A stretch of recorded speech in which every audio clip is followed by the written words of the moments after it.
الملحمۃ العظمی، تاریخ انسانی کی عظیم ترین جنگ، جس میں اتنے انسان قتل ہوں گے، ایک پرندہ اڑتا چلا جائے گا، اترنے کے لیے زمین پر اسے کوئی جگہ نہیں ملے گی جو لاشوں سے خالی ہو۔ اور اس کا سب سے بڑا مرکز عالم عرب ہوگا۔ ویل للعرب من شر قد اقترب، یہ حدیث نبوی ہے۔ اس کا سبب کیا ہے؟ اللہ تعالیٰ نے ایک بہت بڑی فضیلت عربوں کو عطا فرمائی۔ محمد عربی تھے صلی اللہ علیہ وسلم، یہ رتبہ بلند ملا جس کو مل گیا، ہر مدعی کے واسطے دار و رسن کہا۔ ان کی زبان میں اپنا کلام پاک، نو انسان را پیام آخری حامل او رحمت للعالمین۔ اب اگر انہوں نے اس دین کو پیٹھ دکھائی ہے، صاف کہہ دیا گیا تھا ان تتولوا یستبدل قوما غیرکم، تم نے اگر اس منصب عظیمہ کے منافی کوئی شکل اختیار کی تو تمہیں ہٹائیں گے، کسی اور کو لے آئیں۔ وہ تو آج سے 700 برس قبل ہو چکا، 750 برس قبل عربوں سے خلافت سلب کر دی گئی، ترکوں کو عطا کر دی گئی۔ ان تتولوا یستبدل قوما غیرکم۔ لیکن ابھی جب یہ کولونیل رول ختم ہوا ہے اور کسی نہ کسی درجے میں مسلمان ممالک کو آزادی حاصل ہوئی ہے، خود اختیاری حاصل ہوئی ہے، اس کے بعد بھی اگر عالم عرب نے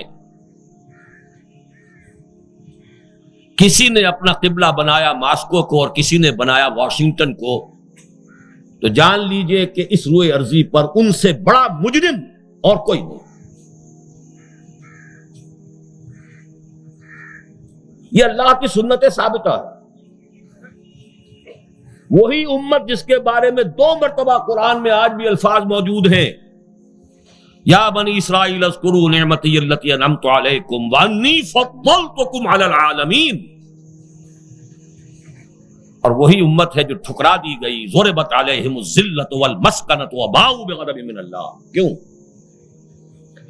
وہی جرم ہم نے کیا تو ہم اس کے سزاوار ہیں کہ ہمیں بھی وہی سزا ملے۔ بہرحال یہ جو ٹرمال کا دور آنا ہے، میں اپنی تقریروں میں عرض کر چکا ہوں، کل دنیا میں اس وقت 120 کروڑ کے قریب مسلمان ہیں، 130 بھی کہتے ہیں، 160 بھی کہتے ہیں، لیکن کم سے کم فگر 120 کروڑ کی۔ ان میں 20 کروڑ ہے مسلمانان عرب، بقیہ 100 کروڑ میں سے 40 کروڑ سابق بر عظیم پاک و ہند میں رہتے ہیں۔ بر عظیم پاک و ہند کے مسلمانوں نے اسلام کے نام پر ایک ملک بنایا،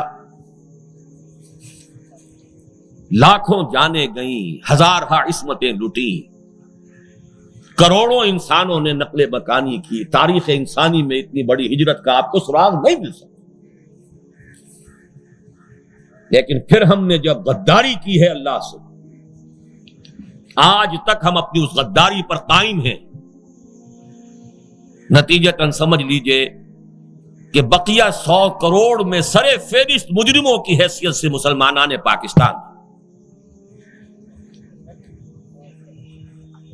وَمِنْهُمْ مَنْ عَاهَدَ اللَّهَ لَئِنْ آتَانَا مِنْ فَضْلِهِ لَنَصَّدَّقَنَّ وَلَنَكُونَنَّ مِنَ الصَّالِحِينَ فَلَمَّا آتَاهُمْ مِنْ فَضْلِهِ بَخِلُوا بِهِ وَتَوَلَّوْا وَهُمْ مُعْرِضُونَ فَعَاقَبَهُمْ نِفَاقًا فِي قُلُوبِهِمْ۔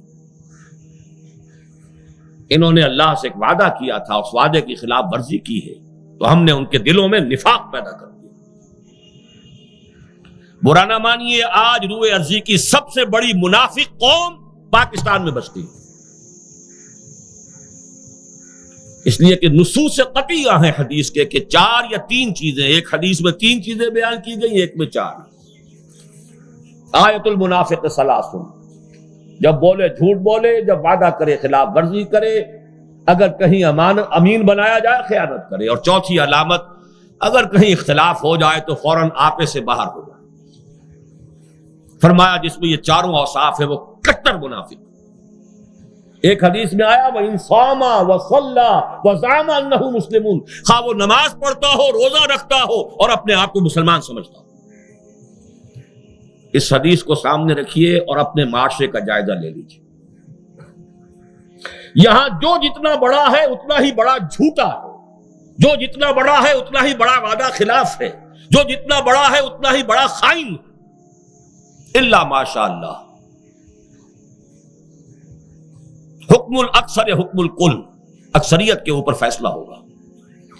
بہرحال دوسرے درجے میں سزا کا جو اندیشہ ہے وہ مسلمانان پاکستان کو ہے، لیکن یہ جو ٹرمائل آنے والا ہے اس کے بھی دو پہلو ہیں، وہ ذہن میں رکھیے۔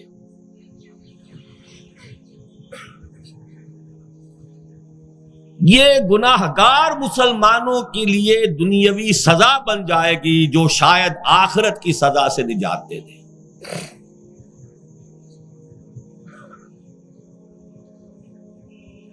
لیکن جو صادق الایمان لوگ ہوں گے ان کے لیے یہی ٹرمائل، یہی تکالیف، یہی مصائب، یہی مشکلات، یہی امتحانات ان کی تربیت کا ذریعہ بنیں گے،